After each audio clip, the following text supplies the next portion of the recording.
नमस्कार बच्चों, स्वागत है आपका द पल्लवी एकेडमी में। बच्चों, मैं पिछली वीडियो में आपको गद्य की प्रमुख विधाओं की संक्षिप्त जानकारी दे चुकी हूं और अब मैं इसी क्रम में आपको इस वीडियो से गद्य की गौड़ विधाओं के बारे में संक्षिप्त जानकारी दूंगी और परीक्षा में पूछे जाने वाले अति महत्वपूर्ण प्रश्नों के बारे में भी बताऊंगी। तो चलिए बच्चों, मेरी वीडियो को पूरा अवश्य देखें और मेरी वीडियो पर जाने से पहले मेरे चैनल को सब्सक्राइब करें, मुझे लिंक करें, मुझे लाइक करें और मेरे चैनल को शेयर करें, ज़्यादा से ज़्यादा बच्चों तक पहुंचाने में मेरी सहायता करें। तो बच्चों, अब हम अपने टॉपिक की ओर चलते हैं। आज का गौड़ विधाओं का प्रमुख पहला टॉपिक है आत्मकथा। आत्मकथा क्या है? देखिए बच्चों, आत्मकथा यानी कि आत्मा की कथा। किसकी आत्मा? लिखने वाले की स्वयं की आत्मा। ये आप एक हिंट समझ लेते हैं कि आत्मकथा यानी कि लिखने वाले की खुद की आत्मा की कथा या खुद के जीवन की कथा आत्मकथा कहलाती है। तो समझें, आत्मकथा से आशय लेखक द्वारा अपने जीवन की घटनाओं का स्वयं लिखा हुआ विवरण आत्मकथा कहलाती है। यानी कि जब कोई लेखक या कोई राइटर जब खुद के जीवन के बारे में लिखता है, खुद के जीवन की बीती हुई घटनाओं के, अपने अनुभवों के बारे में स्वयं लिखता है, तो वो आत्मकथा कहलाती है। इसमें लेखक अपने बीते हुए जीवन का आत्म परीक्षण करना चाहता है। यथार्थ परकता इसका प्रधान लक्षण है। यानी कि लेखक जो उसके साथ घटित हुआ है या उसके जीवन में जो भी कुछ हुआ है उसको सत्य अपनी लेखन में लिखता है। तो यथार्थ परकता इसका प्रधान लक्षण है। इसमें पूरी ईमानदारी से आत्मचित्रण करना होता है। यानी कि लेखक को पूरी ईमानदारी रखनी होती है और वो अपने जीवन का चित्रण स्वयं करता है। चरित्रवान व्यक्ति की आत्मकथा प्रेरणा स्रोत की तरह कार्य करती है ना। अगर कोई व्यक्ति बहुत चरित्रवान है, कोई बहुत महापुरुष है, उसने अगर अपने जीवन के बारे में अनुभव लिखे हैं तो वो और लोगों को भी प्रेरणा देती है। तो आत्मकथा का आशय क्या हुआ बच्चों? आत्मकथा से मतलब होता है कि जब लेखक खुद के जीवन के बारे में लिखता है, स्वयं अपने जीवन का जब वर्णन करता है, तो वो आत्मकथा कहलाती है। प्रथम आत्मकथा।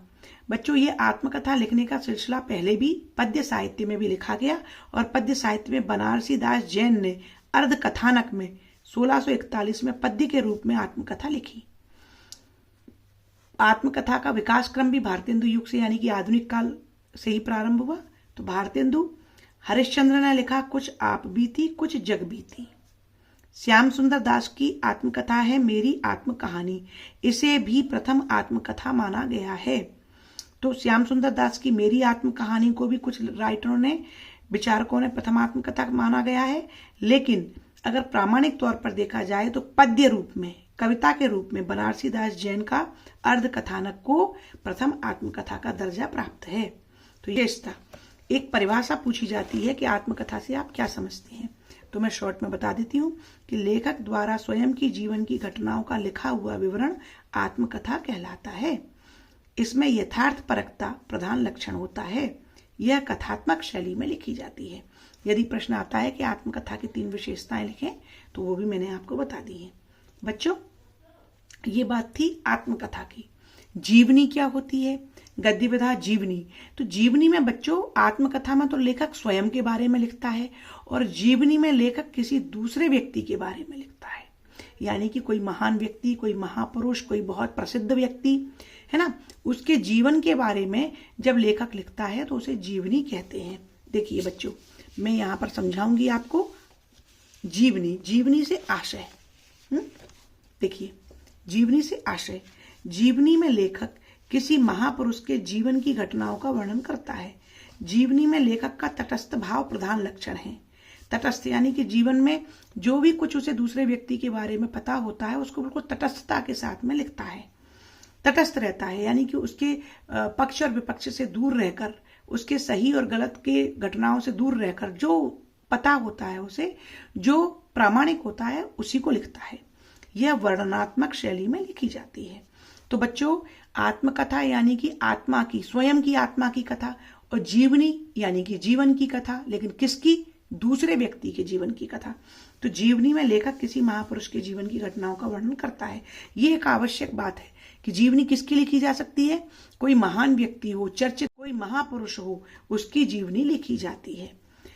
अमृत राय की कलम का सिपाही ये प्रसिद्ध जीवनी है जो कि प्रेमचंद के जीवन के ऊपर अमृत राय ने लिखी है।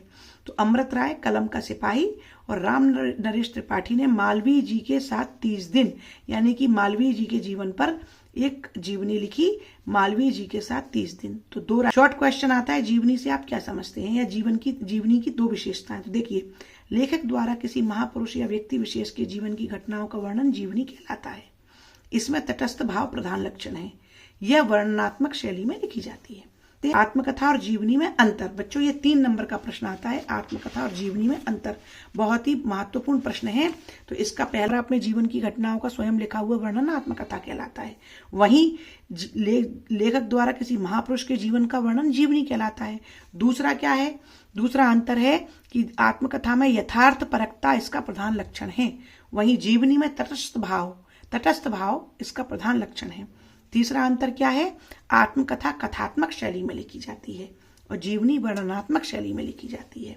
चौथा अंतर, किसी एक राइटर की आप जीवनी और एक राइटर की आप आत्मकथा लिख सकते हैं।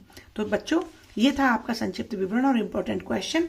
इसी प्रकार की अगली वीडियो में मैं आपको गद्य की गौड़ विधाओं की अन्य संक्षिप्त जानकारी दूंगी, जैसे कि रिपोताज है, संस्मरण है, यात्रा प्रत्यय। तो मेरी वीडियो को लगातार देखते रहें और मेरी अगली वीडियो को देखने के लिए मेरे चैनल को सब्सक्राइब अवश्य करें। और बच्चों, प्लीज़ प्लीज़ प्लीज़ मुझे लाइक ज़्यादा से ज़्यादा करें और मेरी वीडियो को अन्य बच्चों तक पहुंचाने में अवश्य करें, मुझे लाइक अवश्य करें। धन्यवाद।